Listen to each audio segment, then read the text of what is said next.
Salam alaikum à tous les globistes. Comment ça va, Oushrakum Labas? Tout le monde, la question d'aujourd'hui. Ça, c'est une question qui débarque bzef. Je vais la lire parce que je sais que ça va intéresser beaucoup de monde. Les gens qui veulent se casser de l'Algérie ou de France, de partout, et qui veulent venir ici, habiter aux États-Unis et suivre le rêve américain. Est-ce que le rêve américain vraiment existe? Tout dépendra de la personne, bien sûr, mais je vais la lire. Salam Jamo first, thank you, merci beaucoup pour tout ce que tu fais. Je suis en train de suivre un régime, blablabla, il perd du gras. Il a 19 ans, il habite en Algérie, c'est un étudiant en médecine, comme j'étais un air. Et la première question, il veut quitter l'Algérie sérieusement, et il veut vivre aux États-Unis. Il veut savoir combien ça coûte un studio. Est-ce qu'il peut avoir un boulot aux États-Unis? Aussi, il veut savoir l'idée. Il paraît que ça coûte à peu près 23 000 $ par an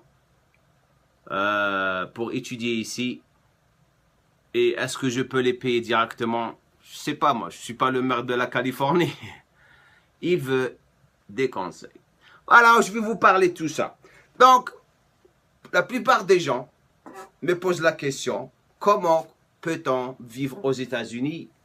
Parce que les gens veulent bien sûr quitter leur pays pour avoir une meilleure vie. Mais la vie, c'est quoi une meilleure vie? Nous, on focalise sur la vie et on oublie la chose la plus importante, c'est on ne vit pas pour cette vie. On vit, il faut qu'on vive notre vie comme des touristes. Comme notre prophète nous l'a dit. Mais ça, c'est un autre sujet. Je ne vais pas rentrer dans le sujet de la religion.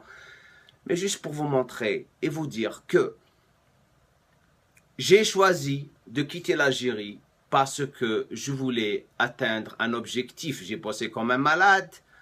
L'autre temps, en 1988, c'était plus facile que maintenant parce que on pouvait quitter l'Algérie ou la France ou partout pour aller autre part.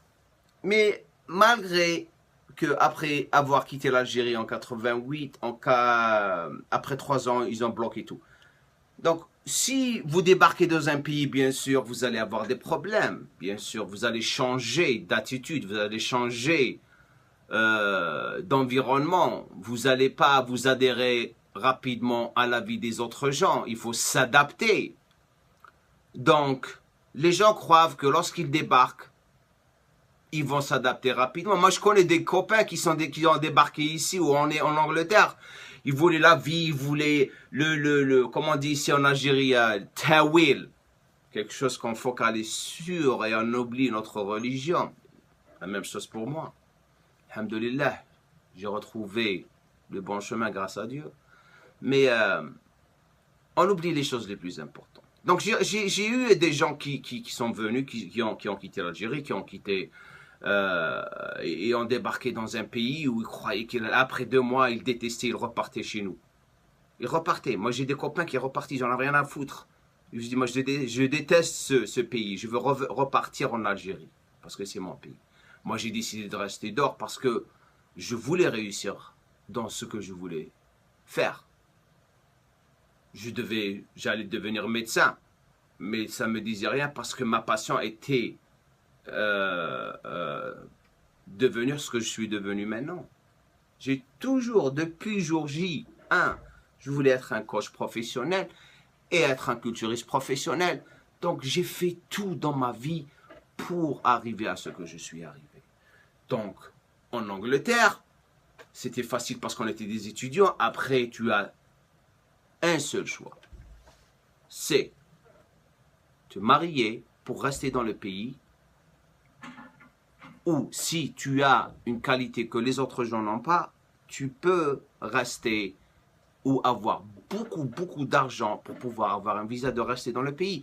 Aux États-Unis, c'est différent parce que les États-Unis, les gens dépend trop sur les Américains. Il faut que tu aies une qualité que les Américains n'ont pas. Comme moi, par exemple, comment je suis venu ici, j'étais un athlète professionnel.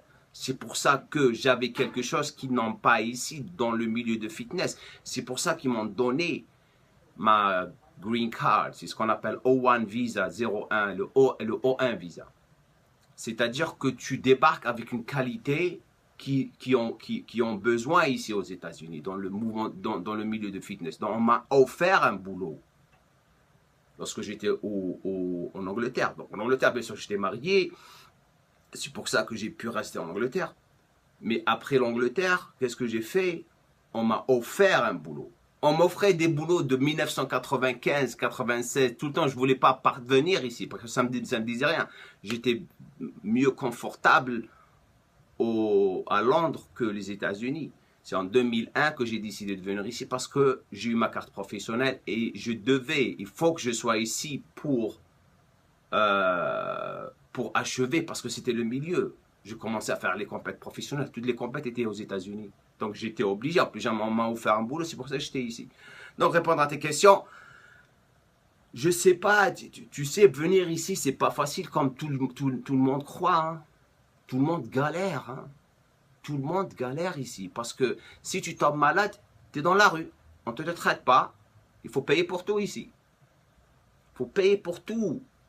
Je suis en Californie pour gérer ce que je fais. Je vous donne une idée. Les gens, ils ne vont pas croire ça, mais j'ai besoin de à peu près 10 000 euros par mois pour payer toutes mes factures. 10 000 euros. Donc, les gens qui sont en train de me regarder, ça, je crois que c'est la paye de quelqu'un de 1 an ou 6 mois en Algérie ou en France, je ne sais pas moi. Il me faut 10 000 euros par mois pour payer juste mes factures. Donc, c'est pas aussi facile que ça. Donc, si tu veux venir ici, il faut vraiment avoir une qualité que quelqu'un n'a pas. Tu es un étudiant, ça va être très très difficile. Il faut que tu payes, il faut avoir de l'argent. Si tu viens d'une famille riche, ils veulent t'envoyer ici pour payer dans une université ou quelque chose comme ça, bien sûr que tu vas débarquer ici. Lorsque tu as tes degrés, bien sûr, après ça, tu peux rester si tu trouves une compagnie qui va te donner le permis de travail ou ils veulent te prendre dans leur compagnie. Et là, tu peux rester. J'espère que j'ai répondu à ta question. L'autre question, can I get a job in any job while in USA? Est-ce que tu peux avoir du boulot ici? C'est ce qui est marrant. Tout le monde se plaint ici aux États-Unis qu'il n'y a pas de boulot et tout, mais tu peux travailler ici. Je ne vous encourage pas, bien sûr. Je ne suis pas en train de dire venez ici travailler. Mais c'est celui qui a du cœur, il peut travailler n'importe où. Les gens se plaignent trop. Moi, je connais des gens ici, ils sont en train de se plaindre tout le temps. Mais ils ne veulent pas bosser. Il faut bosser. Moi, j'ai nettoyé le parterre, j'ai nettoyé les cuisines, j'ai nettoyé tout. J'ai travaillé dans ma vie. Sans arrêt. 6 jours par jour, 6 jours par semaine, de 9 h du matin jusqu'à 10 h du soir avec un break de 10 minutes. Et j'étais payé 150 $ par semaine. La guerre. La galère.